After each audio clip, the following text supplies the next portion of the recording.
नमस्कार। हिंदी साहित्य प्रथम वर्ष के द्वितीय प्रश्न पत्र में हम रामचंद्र शुक्ल जी द्वारा लिखा हुआ करुणा निबंध पढ़ रहे हैं, जिसके 3-4 वीडियो आप देख चुके हैं। पिछले वीडियो में हम ये पढ़ रहे थे कि रामचंद्र शुक्ल जी ये कह रहे हैं कि सामाजिक जीवन की स्थिति और पुष्टि के लिए करुणा का प्रसार आवश्यक है और करुणा वास्तव में किस प्रकार के व्यक्तियों के ऊपर हमें उत्पन्न होती है, ये उन्होंने बताया है। दूसरा उन्होंने बताया है करुणा में गिव एंड टेक का रिश्ता नहीं होता, कि जिसके ऊपर हम करुणा करते हैं हम ये सोचें कि वह भी हमारे ऊपर करुणा करे, ऐसा रिश्ता करुणा की भावना में नहीं होता। परस्पर सहायता के जो व्यापक उद्देश्य हैं उनका धारण करने वाला मनुष्य का छोटा सा अंतःकरण नहीं, विश्व आत्मा है। अर्थात व्यक्ति जब ये सोचता है कि सभी लोगों में एक ही आत्मा है, सभी को एक समान दुख होता है, तब वह दुखी व्यक्ति के प्रति करुणा की भावना उत्पन्न करके और उसके सहयोग करता है, उसकी मदद करता है। आगे शुक्ल जी बता रहे हैं कि दूसरों के, विशेषतया अपने परिचितों के थोड़े से क्लेश या शोक पर जो वेग रहित दुख होता है उसे सहानुभूति कहते हैं। शिष्टाचार में इस शब्द का प्रयोग इतना अधिक होने लगा है कि ये बता रहे हैं कि आजकल ऐसे सहानुभूति के शब्द हैं वो क्या हो गए हैं, वो केवल और केवल छद्म शिष्टता के और व्यवहार क्षेत्र के कारण बनते जा रहे हैं। करुणा अपना बीज अपने आलंबन या पात्र में ही नहीं फेंकती है, अर्थात जिस पर करुणा की जाती है वह बदले में करुणा करने वाले पर भी करुणा नहीं करता, जैसा कि क्रोध और प्रेम में होता है, बल्कि कृतज्ञ होता है अथवा श्रद्धा या प्रीति करता है। अर्थात ये बता रहे हैं कि जिस व्यक्ति पर हम करुणा करते हैं बदले में वो आपके ऊपर करुणा ही नहीं करता है, बल्कि आपके प्रति या तो श्रद्धा की भावना उसके अंदर पैदा होती है या वो आपसे प्रेम की भावना उसके अंदर उत्पन्न होती है। आगे शुक्ल जी बता रहे हैं मनुष्य के प्रत्यक्ष ज्ञान में देश और काल की परिमिति अत्यंत संकुचित होती है। मनुष्य जिस वस्तु को जिस समय और जिस स्थान पर देखता है उसकी उसी समय और उसी स्थान की अवस्था का अनुभव उसे होता है, पर स्मृति, अनुमान या दूसरों से प्राप्त ज्ञान के सहारे मनुष्य का ज्ञान इस परिमिति को लांघता हुआ अपना देश काल संबंधी विस्तार बढ़ाता है। अर्थात जो मनुष्य को प्रत्यक्ष ज्ञान है वो केवल थोड़े सी अपना जो संसार उसने बना रखा है उसके अनुभव से ही होता है, लेकिन शुक्ल जी ये बता रहे हैं कि बहुत सा ज्ञान उसे दूसरों के अनुभव से या पढ़ने से या दूसरों के द्वारा संबंध बनाने से भी हो जाता है। तो रामचंद्र शुक्ल ये बता रहे हैं कि प्रस्तुत विषय के संबंध में उपयुक्त भाव प्राप्त करने के लिए विस्तार कभी कभी आवश्यक भी होता है। अर्थात मनोविकारों की उपयुक्तता कभी कभी इस विस्तार पर निर्भर रहती है। किसी मार खाते हुए अपराधी के विलाप पर हमें दया आती है, पर अगर हम सुनेंगे कि वह बहुत बड़ा अपराध कर चुका है तो तुरंत हमारी जो करुणा की भावना है उसके ऊपर उसका अपराध है वो हावी हो जाएगा। तो ये जो हमारे अंदर से करुणा की भावना का अभी अभी लोप हुआ वो किस कारण हुआ है कि स्मृति, अनुमान आदि भावों या मनोविकारों के केवल सहायक है, अर्थात प्रकारांतर से वे उनके लिए विषय उपस्थित करते हैं। लेकिन जब हमें ज्ञान पैदा हो जाता है कि इस व्यक्ति ने कोई अपराध किया है तो हमारा करुणा का भाव तिरोहित हो जाता है। कभी तो आपसे आप विषयों को मन के सामने लाते हैं, मनोविकार, या कभी किसी विषय के सामने आने पर उससे संबंध रखने वाले और बहुत से विषय उपस्थित करते हैं, तो कभी सबके सब एक ही भाव के विषय होते हैं।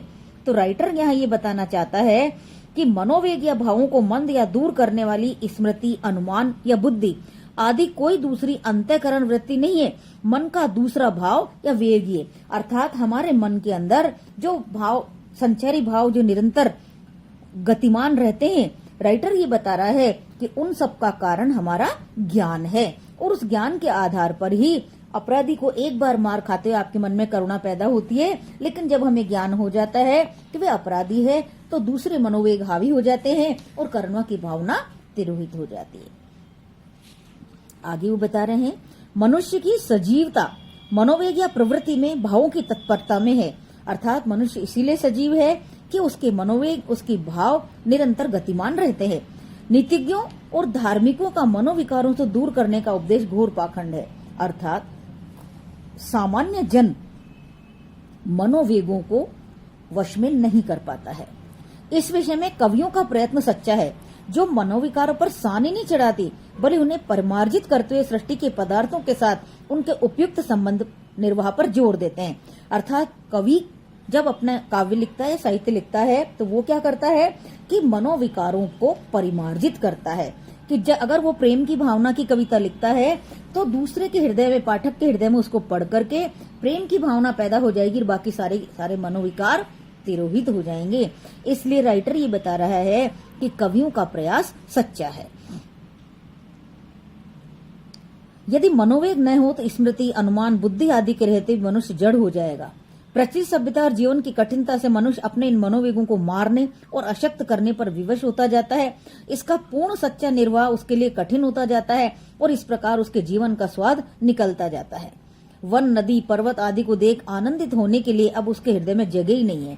अर्थात क्या हो गया है, राइटर ये बता रहे हैं, एक तो शिष्टाचार के कारण, दूसरा जीवन निर्वाह की कठिनता से कारण, मनुष्य स्वार्थ की शुष्क प्रेरणा के कारण उसे दूसरों के दुख की ओर ध्यान देने, उन पर दया करने, दुख की निवृत्ति का सुख प्राप्त करने की फुर्सत ही नहीं है।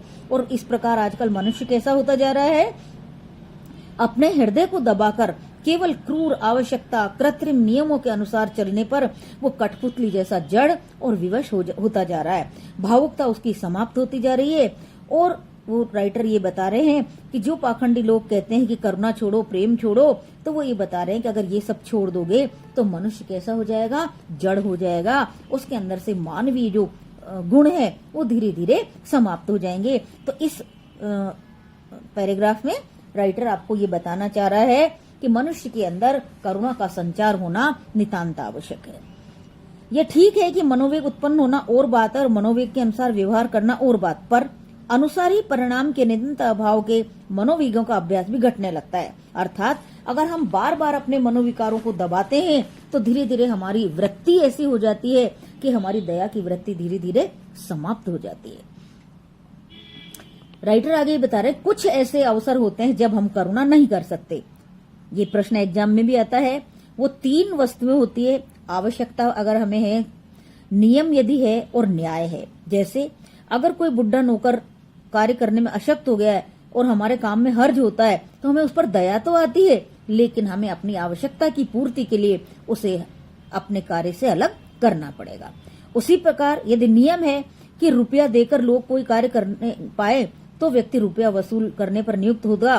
वह किसी ऐसे दीन अकिंचन को देखकर जिसके पास पैसा नहीं है दया तो करेगा, पर नियम के वशीभूत उसको उससे रुपए वसूल करने पड़ेंगे। राजा हरिश्चंद्र का उदाहरण हमारे सामने है जो राइटर ने बताया है। आगे बता रहे, न्याय और करुणा का विरोध प्राय सुनने में आता है। जैसे न्याय से किस ठीक प्रतिकार का भाव समझा जाता है।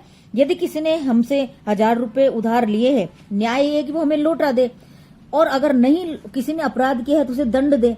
लेकिन मान लीजिए उस व्यक्ति के ऊपर कोई आपत्ति पड़ी है तो उस समय उसकी दशा सोचनीय हो गई है, तो न्याय पालने के विचार का विरोध करुणा कर सकती है। इसी प्रकार यदि अपराधी मनुष्य बहुत रोता, गिड़गिड़ाता, कान पकड़ता है तथा पूर्ण दंड की अवस्था में अपने परिवार की घोर दुर्दशा का वर्णन करता है तो न्याय के पूर्ण निर्वाह का विरोध करुणा कर सकती है। ऐसी अवस्थाओं में करुणा का सारा अधिकार विपक्षी, अर्थात जिसका रुपया है या जिसका अपराध किया है उसको है। तीसरे व्यक्ति को उस पर करुणा दया करने का अधिकार नहीं मिल सकता। तो राइटर आपको ये बता रहे हैं कि करुणा सैंत का सौदा नहीं है। करुणा के लिए क्या होता है कि विश्व आत्मा उसी के हाथ में करुणा ऐसी उच्च सद्वृत्ति के पालन का शुभ अवसर देती है। यदि न्यायकर्ता को करुणा है तो वो उसकी शांति पृथक रूप से कर सकता है, लेकिन अपनी जो न्याय करने की प्रवृत्ति है उसके आधार पर वो करुणा मनोभाव को प्रयोग नहीं कर सकता। तो ये राइटर इस प्रकार ये बता रहे हैं कि करुणा है वो विश्व आत्मा का स्वरूप जिसके हृदय में प्रतिष्ठित है, वही व्यक्ति करुणा के स्वरूप को समझ सकता है।